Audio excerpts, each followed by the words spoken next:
Shasta College offers a complete college experience with a wide selection of classes, certificates, and degrees, affordable tuition, and financial aid. Dreams of a richer, more successful future realized at Shasta College. I grew up watching shows like Sesame Street and Mr. Rogers' Neighborhood, and I believe public education is a great tool. I love the Cookie Monster and Oscar the Grouch, and I believe it gave me a great foundation for my education. And now I enjoy shows like Antiques Roadshow and others. That's why I support the big education event.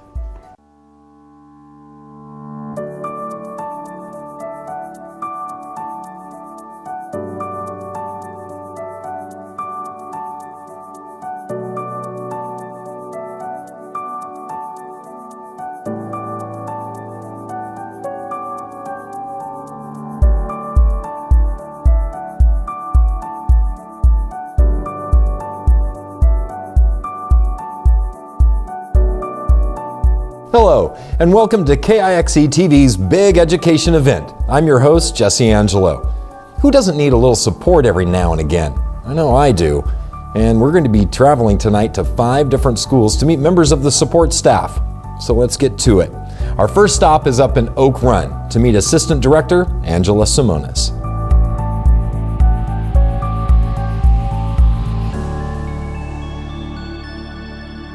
The campus at Oak Run Elementary School is alive with the energy of 85 students, a large greenhouse, and even some chickens that the kids gather eggs from to be included in their lunches. This is a big change from 4 years ago when there was only 1 teacher and 14 students. Former Superintendent Frank Edelman says many of these changes were the result of the hard work of the school's assistant director, Angela Simonis, and a team of dedicated parents. I was hired to either close the school or to try to combine with another school, and she came and said, this needs to be a community school. I said, the only way we're going to survive is if we get parents involved and that they have a quality education. I said, Millville sends a bus up here.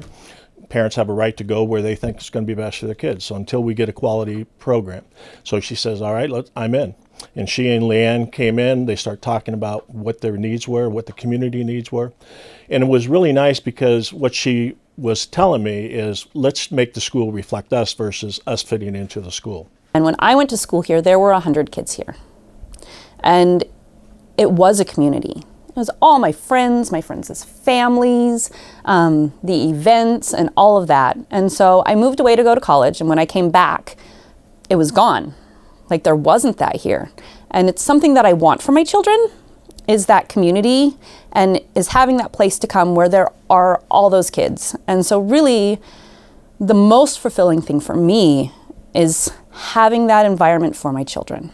With her kids and her love of her alma mater as her driving focus, Angela helped create a parents club to work toward reviving the enrollment. Parent focus groups, we created a new vision and a mission, and to help guide us in creating that. And I eventually became president of the board. And then, I guess over the next couple of years, that's what it was.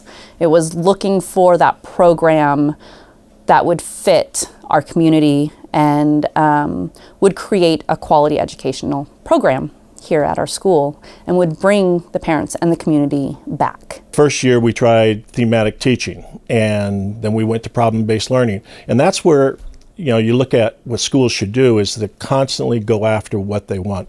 And if it needs to change, they change the next year. They just don't stop and say, well, we tried that, I give up, and off I go.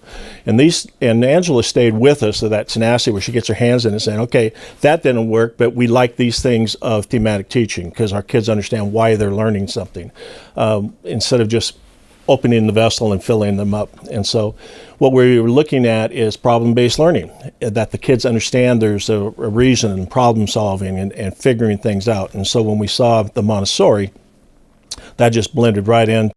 Montessori method takes the teacher out of the front of the classroom and allows children to direct their learning. And they do that in a very structured environment. And teachers then give individual lessons to small groups, 3 or 4 or 5 kids on a specific subject. And then those kids practice with those materials, practice that lesson, and then in turn, they help other students learn that. Because one of the things that is definitely Montessori based is that you don't just learn by being taught, you learn by teaching. The transition to a public Montessori school came with a lot of changes in staffing, and Angela eventually stepped down from the board to take the position of assistant director. Yeah, I would think with Angela, I think the biggest thing is this is the first year she's actually getting paid because she's in the office. But the 3 years beforehand, I mean, the hours and hours, just volunteer stuff that she never got credit for, never got paid for, and that's the kind of parent you want who says, this is my school and it's for my kids, and that focuses on children. Hey, my school growing up didn't have chickens on site. I call foul. All right, enough with the bad jokes. Let's hit the road again, this time to Shasta Meadows Elementary School in Reading to meet speech and language pathologist Elizabeth Komar.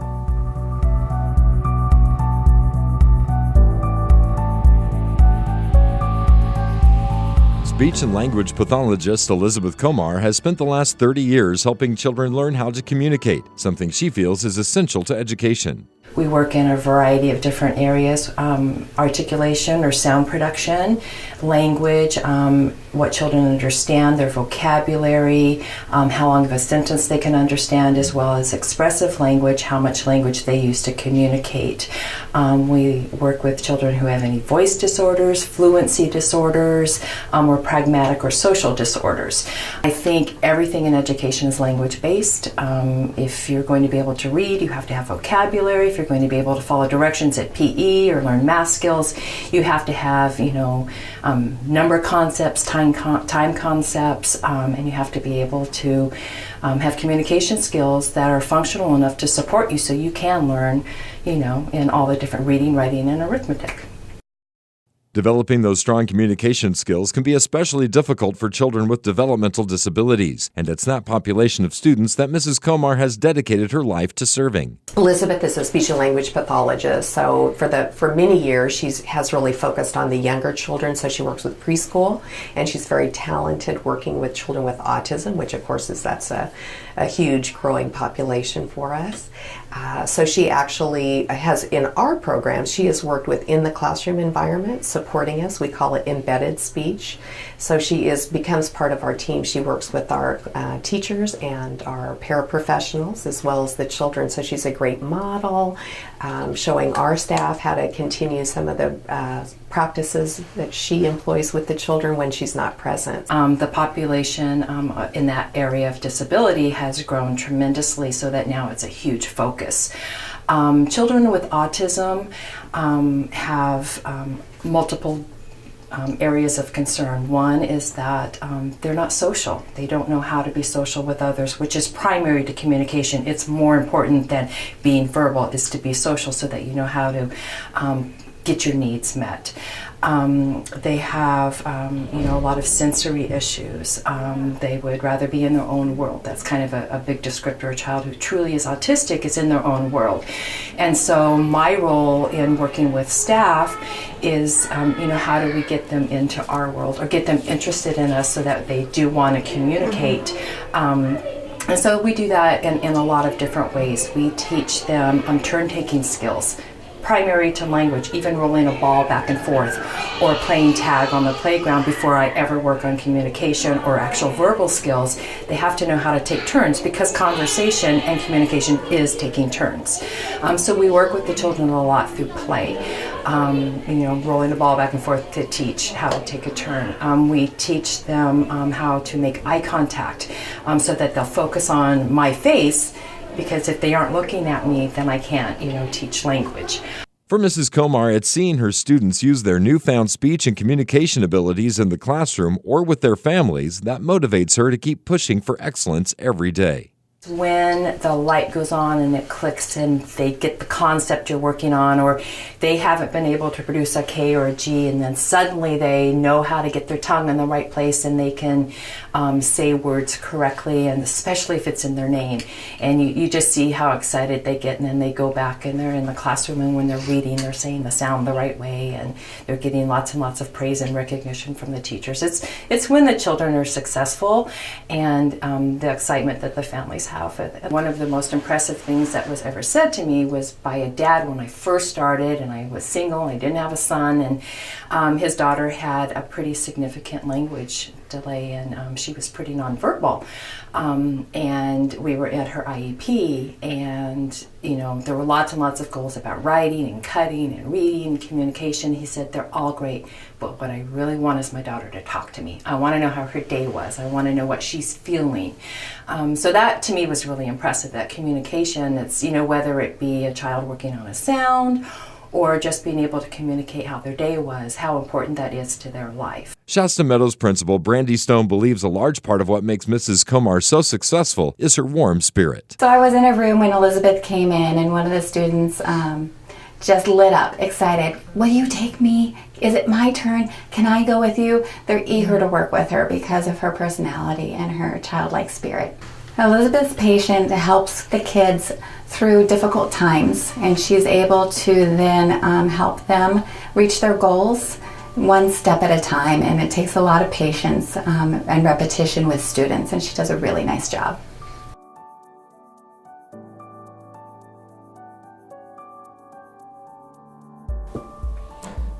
As someone who makes their living on the radio communicating with listeners, I have to take a moment to thank Mrs. Komar for her great work with those students.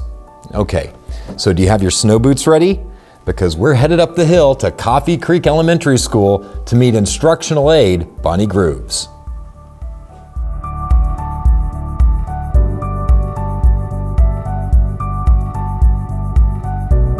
What does it take to run a rural school with only 4 staff? Well, it helps if you have an employee like Bonnie Groves at Coffee Creek Elementary School. Bonnie, like everyone else who works here, and even the students, we all wear a lot of different hats because, again, just 3 of us run the entire processes and all the teaching and all the everything in this school. So Bonnie was here when I got here. This is my 3rd year here, and she's been here since they built the school, I think. And she's wonderful in all things. So she is an excellent teacher. She works with all the different grade levels. She helps him with the yard duties. She, of course, cooks meals and helps clean up and serve food. She runs around and does every single task and chore that needs doing. So she helps with maintenance. She is an office person. She helps when, records attendance and does a lot of other office supply ordering. She is in everything that we do and is an incredible support staff person. And I see her really as one of my bosses because she's been here so long and she knows so much that she often is telling me things I need to do better. It would take 3 people to replace me, right? Right? I mean, that's what happens. You lose a person and then 3 people have to come in to cover what you're doing. So, and like Mr. Frederick said, I've been here for, what do we say now, 16 years, and I just know we've got one student who knows what's in the cupboards, but I know where things are and how things work and who our contacts are and who our neighbors are and who to go to when we need things. It isn't just Bonnie's incredible work ethic that makes her a beloved member of the staff at Coffee Creek. Principal and teacher Dave Frederick says it's also her ability to make everyone feel like they're part of her family. So, in addition to being connected to the school, of course, if we were to draw some kind of a map of who Bonnie knows or did some kind of a family tree, she would be in the center and every bit of Coffee Creek would spread out around her because she knows everybody. She knows their history. She knows their pets. She knows their kids. She knows everything about everything. So a resource for when we want to contact somebody in the community or if we need some extra help or whatever, that's my go-to person because she knows it all. I hear this over and over that people who come to help service or work with our kids say, I love the family atmosphere of the school. I wish my kids went to this school. And that's exactly what we want here. So Bonnie's a big part of that, of making people feel, feel like they're at home. And, it's a learning place. We have things we have to do, but she also is pretty good at putting a kid or me in their place when they need to have that happen. I moved up here, 20 years ago. My husband has a business.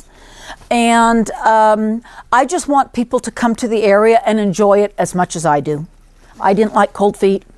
I got my boots. You know what? And I love it. I'd never go back down to the flatland, and I love it. And I want people to come and enjoy the area. That feeling of welcome and family is something Bonnie takes very seriously, and it's what drives her to do everything she can for her students and to keep the tiny school of less than 20 students open and vibrant. It's very important for a community, because who is going to move to an area if there's not a school or not a church? And that's something that is very important for a community to be established: a grocery store, a school, and a church. And whatever we can do to keep the school functioning, because that makes a community. Our students, they're more like family than just students. They really are. They're all, we've got, 3 in this family, 2 in that family, but they really are they're all family. And that's what's so unique. It's like, okay, at the end of the day, okay, who's walking home and who's going with who? And little groups of them, go off, together. So somebody's always together. They watch out for each other. And I just think our whole school it's a family. And they might as well all be related, because we really do have a very close connection, and I think we all love our activities and love what we do. Our camping trips, we're going to take a ski trip, and we're very much united, just as a family, and not just students.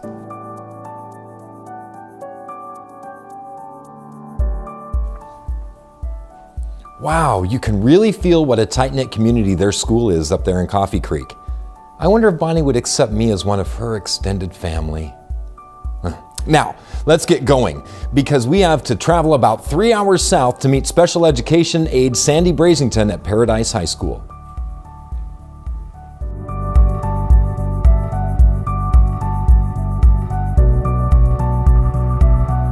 Special education aide Sandy Brazington believes that each of her students at Paradise High School possess special gifts and talents, and it's her privilege to help them discover their strengths. I try to find the differences in each one of the students and work with that and pull the strengths from them. That's what I'm trying to pull from them, is their strengths. We work a lot in with vocational skills and placing them out in the workforce eventually. It's a 4-year program, and so I kind of work with them as freshmen and all the way through to their senior year to try to find those strengths for adulthood. They're right there. They're right there to succeed. And if we can find those strengths to get them in that direction, and because they're just right at the border in our program. Well, I think Sandy's pretty good at working with all populations of students. She's very well liked around here by students and adults as well. But she works particularly well with students with special needs, because I think she genuinely cares about them, and she talks to them about things that are important to them. So she builds relationships with them. They all know that she loves them, and that everything she does is done with with their self-interest in mind and their best interests in mind. Sandy was nominated for the Big Education event by Paradise High School administrators, who praised her as a caring adult who shows concern, commitment, and compassion for her students. I think what's special for me in special education is the fact that I'm able to make a difference with these students. Each one of the students that come into our program here at the high school all have different needs, and each one is a different individual, and I always try to find that special need in that person. That's what's special to me, is just meeting all these new students. I start my morning at 7:30, opening up the doors. I have the keys to the room and I open the doors. If there's any copying or assignment prep that needs to be done, I take care of that. And the bell rings, I take attendance. The classroom has all different subjects. We're working on math and English, science. Each period's different, so I kind of want to be prepared for that next period. And in between, of course, working in groups, small settings, and assisting the students with whatever assignments they need. I also am the special needs teacher's assistant, so I complete a lot of paperwork for her.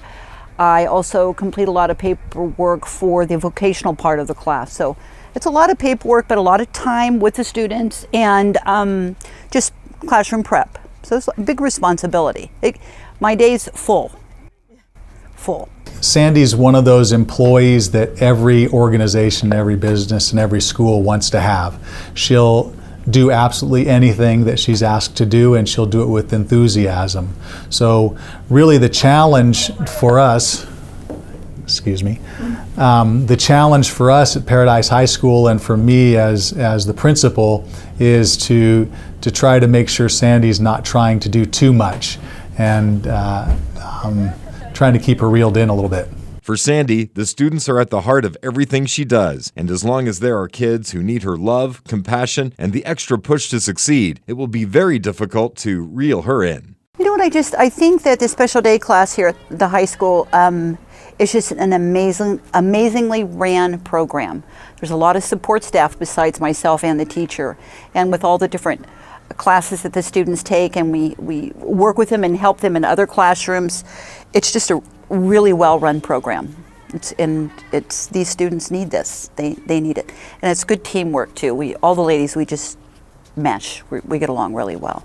Some of the students you can almost tell that maybe this is it, but there is some that you can get that strength from and pull. The students all have different disabilities. There's a wide variety of disabilities, and that's something that we always want to make sure we know and understand where they're at, and so that we can help them get those extra little bits of time and effort that we can give them.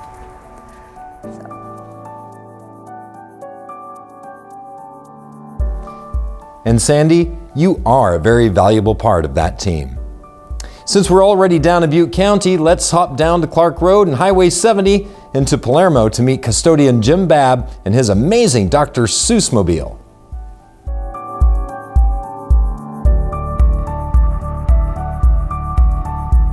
It's Dr. Seuss's birthday, and down in Palermo, custodian Jim Babb has built a custom Cat in the Hat bike, much to the delight of the children at Helen Wilcox Elementary School. Inspired me to make it. I'm a kid, this is what I can do, so I'm going to do it, and everybody get a laugh out of it. They'll enjoy it. They'll remember it their whole life. The kids here at school and stuff. So maybe they won't remember me, but they'll remember the bike. The staff and teachers at Helen Wilcox Elementary School strongly believe the students will remember their beloved Mr. Babb for much more than just his amazing bike. At our school site, a lot of students that don't have a father image, and he'll take them under his wing and take them over to the shop or whatever and help them, look at stuff in the shop or come out here onto the playground and just walk around the playground, maybe pick up a couple of things that are on the playground that need to be picked up. Maybe he'll hand them a tool once in a while, nothing big or anything, just so that they'll know that he's a custodian and he loves kids, and he'll show them what to do with these tools. Maybe a screwdriver he can hold with them, or a hammer. But yeah, he's a very hands-on person. Think of quite a few that he's made a difference. One in particular did not have a father in his family to help, or not even any uncles, and Jim took this child under his wing. He spent time with the child in the classroom. You would see him on campus walking around with him sometimes and helping with homework too. He did as much as he could and still try to do his job here. I mean, sometimes he would be staying late here to make up for the time that he spent with the child. Well, there again, it just warms your heart. If you see a little child that's setting off by themselves or something like that, and they can't do this and they can't do that, and they have lower self-esteem and stuff like that, how is it better to uplift them and to make them feel more of a part of something if you just go over there, show them some attention, just love on them a little bit? And I mean, that's what the world needs, is people to warm other people's up and lift them up, and just you pick them up once and stuff, and they can make it on their own and stuff like that. Just give them that little extra boost. For Mr. Babb, reaching down to lift people up is a family tradition. Oh, it's kind of a tradition.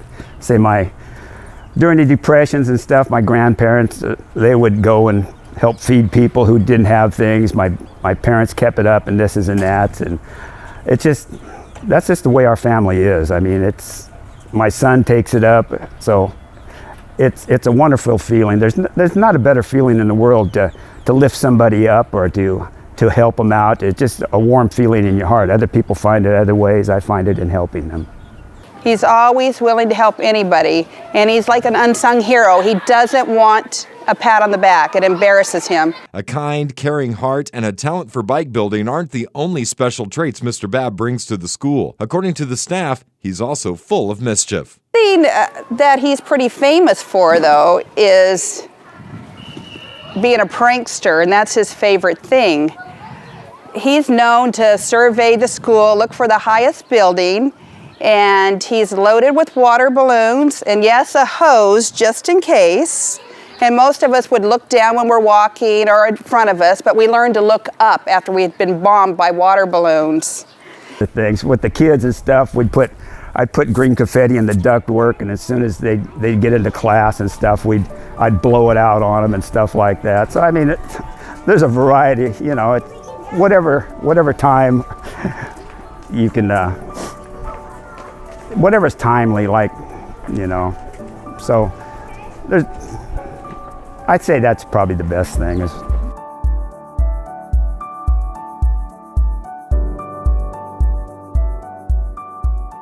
Thanks for traveling with me to all of these amazing schools. Each of the people featured tonight were nominated by a colleague during our open nomination window last fall, when our staff and board of directors worked diligently to contact each district in our viewing area concerning nominations.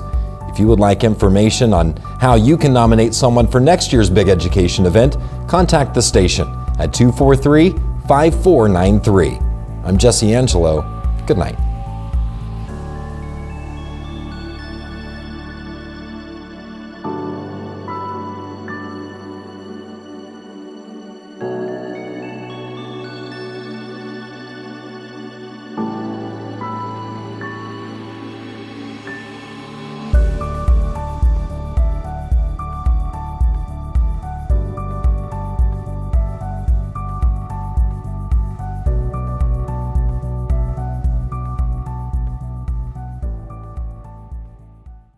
Shasta College offers a complete college experience with a wide selection of classes, certificates, and degrees, affordable tuition, and financial aid. Dreams of a richer, more successful future realized at Shasta College. I grew up watching shows like Sesame Street and Mr. Rogers' Neighborhood, and I believe public education is a great tool. I love the Cookie Monster and Oscar the Grouch, and I believe it gave me a great foundation for my education. And now I enjoy shows like Antiques Roadshow and others. That's why I support the big education event.